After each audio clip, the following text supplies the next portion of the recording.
Today we will be looking at two horrifying caving stories that went horribly wrong. October 2007. Dr. Brady Barr stood at the lip of a cave that did not look like science. It looked like a warning. The resident herpetologist for National Geographic Channel had come to a remote island in Indonesia chasing a question that had been nagging at him for years. His subject was the reticulated python, the longest snake on Earth, capable of stretching past 30 feet, a muscular equation of bone and hunger. Despite its size, despite its power, the species remained strangely misunderstood. Barr had uncovered reports that populations of these giant constrictors were living inside caves scattered across the Indonesian archipelago, not passing through, not hunting at the mouth, living there. Why would an apex predator choose darkness over jungle canopy?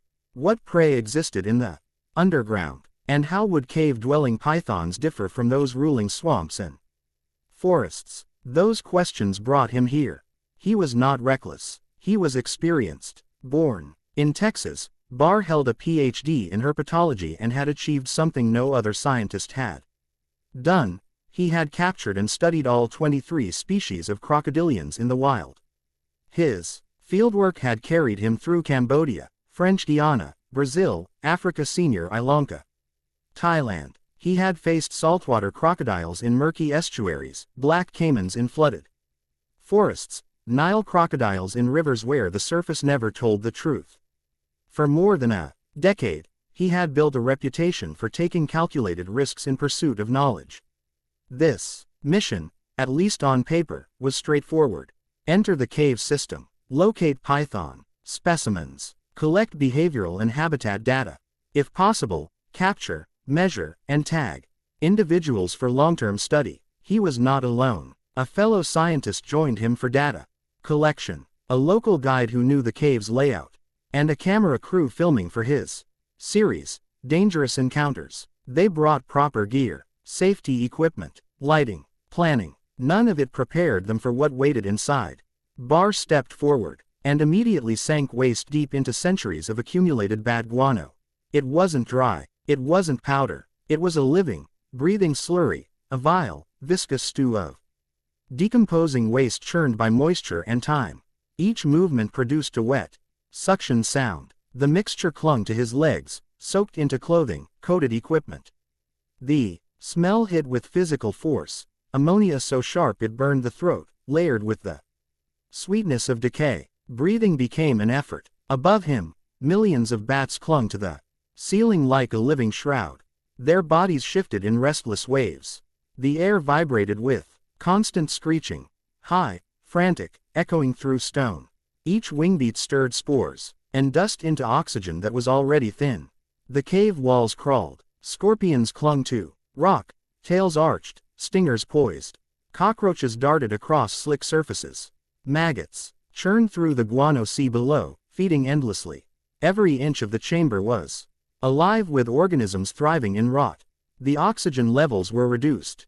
The air felt heavy. Each breath seemed smaller than the last.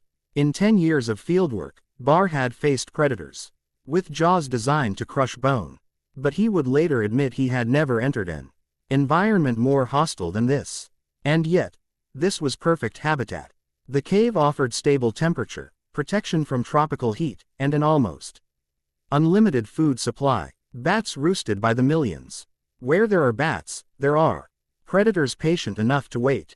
Somewhere in that suffocating darkness, a reticulated python was coiled, still, silent, watching. And for the first time on this expedition, the question was no longer academic. It was immediate. Who was studying whom? The pythons here grew enormous on a diet of bats, protein delivered nightly in waves of wings and sound. In a place like this, abundance breeds giants. Barr pushed forward through the fecal mire, his headlamp carving a narrow tunnel of light. Through the suffocating dark, each step was resistance. The guano swallowed his legs too. The waist, thick as cement slurry, tugging at boots, threatening to steal balance. Behind him, the crew advanced carefully, cradling cameras like fragile organs, shielding lenses and wires from the corrosive filth.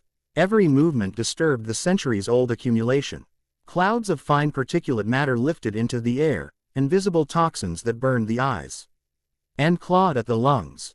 Oxygen was thin. Breathing became measured. Slow in, slow out. No wasted motion. The cave floor shifted unpredictably beneath the slurry. There was no solid ground, only uncertain depth. Barr scanned constantly. Thermal imaging painted the cave in ghostly contrast. Warm signatures, bats, thousands of them, glowed everywhere like scattered embers. But he searched for something cooler. A long, cold shape absorbing ambient temperature. A coiled form pressed against stone. During daylight hours, reticulated pythons conserve energy. They do not waste movement. They wait. His focus split in two directions. Down, to avoid falling. Up, to detect danger. The smell was overwhelming. Ammonia, rot, heat, movement, noise, a sensory assault that eroded concentration. Millions of bats screeched above in restless waves, their combined sound like static inside the skull. And then, movement. A surge from darkness. A 12-foot reticulated python exploded from the wall with shocking speed, a living cable of muscle. Before Barr could react, the snake had wrapped itself around his legs, coils tightening with mechanical precision. The force was immediate, immobilizing. He stumbled but did not fall. The guano held him upright, trapped waist deep. The strike came next. The python's recurved teeth drove into his left thigh, slicing through fabric and flesh with brutal efficiency. Pain detonated, sharp, blinding. His scream tore through the cave, echoing against stone and wing. The snake did not release. Its body constricted, tightening incrementally. Pythons are non-venomous, a fact that, in that moment, meant nothing. They kill by pressure, by suffocation, by crushing. More immediate than suffocation was something else. Barr's thigh now bore deep, open wounds, and those wounds were submerged in bad guano, a toxic slurry teeming with bacteria, fungal spores, parasites. Each second increased the probability of catastrophic infection. The camera crew kept filming. Later, the footage would show the raw terror in Barr's voice, the struggle, the confined chaos. A man locked in combat with a predator, engineered for ambush in tight spaces. The team rushed in, fighting instinct to recoil from the snake. Hands grabbed coils, pulled, struck. The python resisted, teeth still embedded, body flexing with terrifying strength. Finally, through force and timing, Barr wrenched free. But escape was only the first battle. Blood ran down his leg, diluted immediately by the foul slurry. The bite wounds were deep and ragged, punctures from dozens of teeth. Designed to hold prey, not nibble. He stared at the damage and understood the real threat. A colleague, another herpetologist, had once lost a leg after a field bite became infected back in the United States. And that had been in a country with immediate medical access. Barr was on a remote Indonesian island. No trauma center, no surgical ward, no sterile operating room, only distance. Extraction began. Every step out of the cave was agony. The wound throbbed with each movement. His leg felt unstable, as if it belonged to someone else. The crew supported him through the waist-deep guano, through the choking air, past the bats and scorpions and roaches. The cave that had seemed hostile before now felt predatory. Behind them, somewhere in the dark, the python remained, waiting. Barr's mind ran faster than his body could move. Infection timelines, blood loss, tissue damage. How long before systemic symptoms set in? Hours, a day. The tropical heat outside would not help. The trek to safety would be long.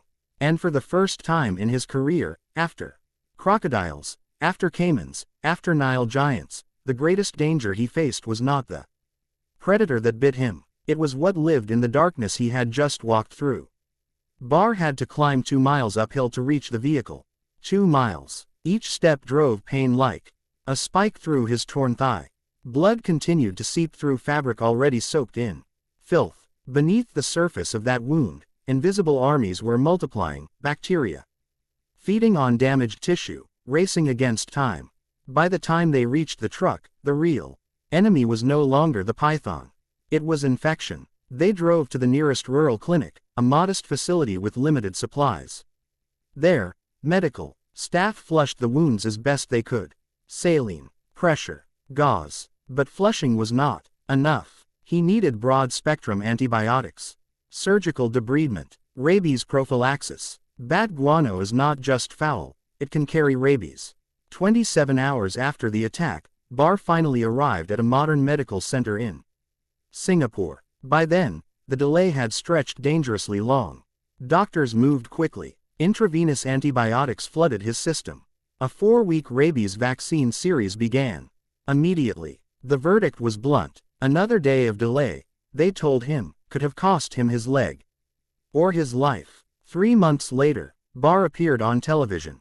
He smiled while watching footage of his own screams echoing through that cave. He called it the best job in the world. But viewers were uneasy. The death of Steve Irwin was still fresh in public memory, a reminder that even experts miscalculate. Barr defended his work. In more than a decade of field expeditions, serious accidents had been rare. Safety was meticulous. Risk was calculated. But danger, he admitted, could never be erased. And perhaps the most telling detail. He went back. After a month of recovery. After antibiotics. After rabies injections. He returned to the same cave. He collected specimens. Gathered data. Continued the research. Because for some explorers, fear is not a warning. It is a threshold. October 8, 1986. The Florida sun burned high over Suwannee County as 28-year-old James E. Morgan, Jr. stood at the entrance to Royal Springs Cave. He was physically fit, confident, certified as an open-water diver. The warning sign at the entrance was clear. Cave diving required specialized training. Overhead environments were deadly without it.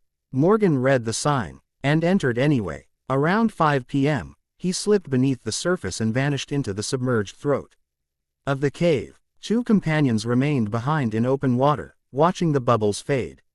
They were open water divers too, trained for oceans and lakes, where visibility stretches outward and the path to safety is always up. Caves do not allow up. Royal Springs Cave is merciless to the untrained. There is no guiding current to lead a lost diver back to daylight. The water sits still and heavy. The floor is layered with fine silt deposited over thousands of years, powder so delicate that a single careless fin stroke can erase vision instantly. 1 kick, 0 visibility. In ocean diving, confusion means ascent. In cave diving, ascent means rock. Morgan did not know this in the way that matters, the way earned through repetition, drills, discipline. He carried no cave line. No redundant air system configured for overhead entrapment. No formal cave training. He entered an alien world armed with confidence.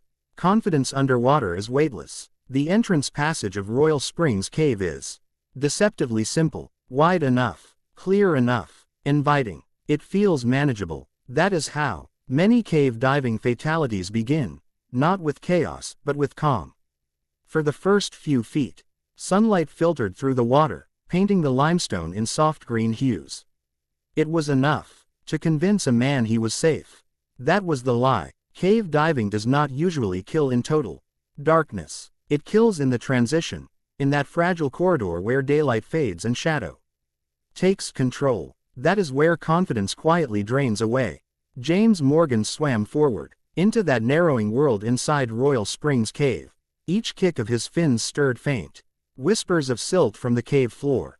Nothing dramatic at first. Just soft clouds drifting lazily behind him. At some point, we will never know exactly when, he decided to turn around. Turning seems simple in open water.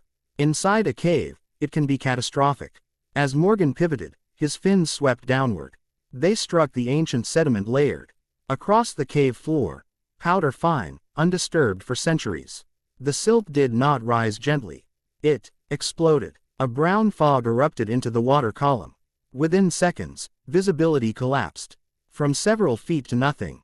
Absolute zero. The light from the entrance vanished behind a wall of suspended earth. The particles hung motionless in the still water, thickening with every motion he made. This is the moment training exists for. Experienced cave divers anticipate silt-outs. They assume blindness will happen. They carry redundant lights. They maintain constant physical contact with a guideline, a lifeline running from the depths back to the surface. When vision disappears, their hands take over. Morgan had no line, no backup system, no mental rehearsal for blindness in stone corridors. He had only instinct. And instinct underwater, in darkness, is often fatal. He was just 15 feet from the entrance. 15. In a swimming pool, that is nothing. 2 kicks, a breath, safety. But inside Royal Springs Cave, 15 feet in zero visibility might as well be a mile. There was no up, no down, no horizon, no glow. He hovered in a universe of brown void. The human brain is not built for that. Without visual cues, orientation collapses. Inner ear signals conflict. Panic ignites. Heart rate surges. Breathing accelerates. Morgan's regulator began pulling air faster. Each inhale drained the tank at a speed he could not afford. Instead of freezing and minimizing movement, he did what untrained divers so often do. He thrashed. He searched. He kicked. Each frantic movement stirred more silt, thickening the blindness. The cave twisted unpredictably. Passages forked and curled like the inside of a labyrinth. What looked like an exit became solid rock. Side tunnels opened into darker corridors that led nowhere. Panic narrows thought. It replaces logic with urgency. Morgan swam deeper, believing each turn might reveal daylight. His air gauge needle slid toward empty. He likely glanced at it, saw the number, and felt the cold spike of realization, but panic does not negotiate with mathematics. The cruelest detail: if he had stayed still, if he had folded his arms and waited. Silt settles, light returns, but panic does not wait. It demands action, and action in a cave can mean death. At some point, Morgan understood the truth. The entrance was gone. The darkness was total. His tank was nearly empty. The silence between breaths grew louder. In that crushing blackness, he faced something few people ever truly comprehend: the certainty of being lost. Not misplaced, not temporarily confused, lost in a stone maze with no ceiling you can break through, no surface you can race toward. Only rock, only water, only the slow ticking down of air. And in cave diving, when the air runs out, there are no second chances. He knew, somewhere in the suffocating dark, as his air supply thinned and the regulator began to rasp between breaths, James E. Morgan Jr. understood the simple, brutal truth. He was going to die down here, alone, just feet away from daylight. Above him, in the open water outside Royal Springs Cave, his 2 companions floated in uneasy silence.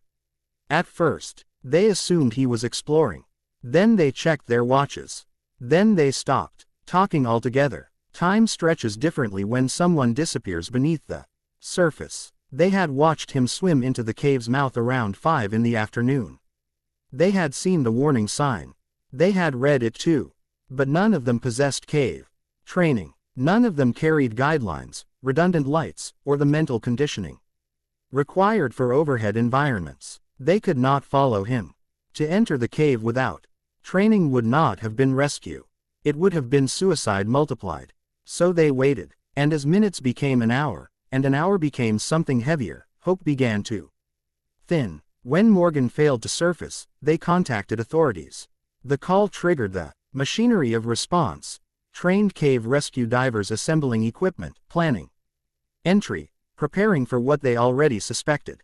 But caves are merciless with time. By the moment professional help arrived, Morgan had been underwater for hours. No recreational scuba cylinder holds enough air to survive that span. Physics had already closed its ledger. On Sunday morning, trained cave divers entered Royal Springs Cave. They moved differently, methodically. Each diver clipped into a permanent guideline. Backup lights were checked, then checked again. Movements were deliberate, fin strokes minimized to prevent silt disturbance. They anticipated blindness before it could surprise them. They were not searching for a missing diver. They were searching for a body.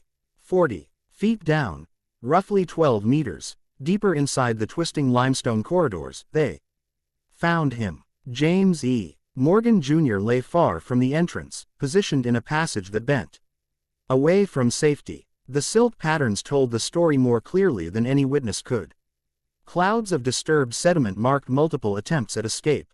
He had swum into side tunnels. He had reversed course. He had changed direction again. At some point in that chaos, he had passed within reach of the true exit. He never knew it. In zero visibility, 15 feet as an ocean, the cave did not collapse. There was no structural failure. No predatory force. No mechanical malfunction. Only still water. Only limestone. Only a diver without training inside an environment that does not forgive improvisation. Investigators concluded he drowned after exhausting his air supply. That is the clinical explanation.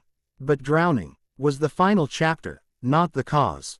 The cause was simpler. He entered a world he did not understand, equipped with confidence instead of preparation.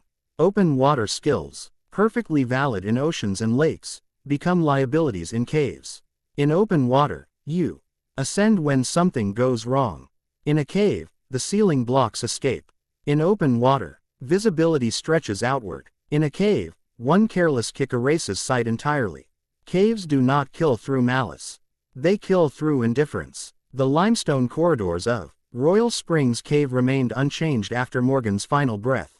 The silt eventually settled. The water cleared. Sunlight once again filtered into the entrance passage, giving future swimmers the same illusion of safety.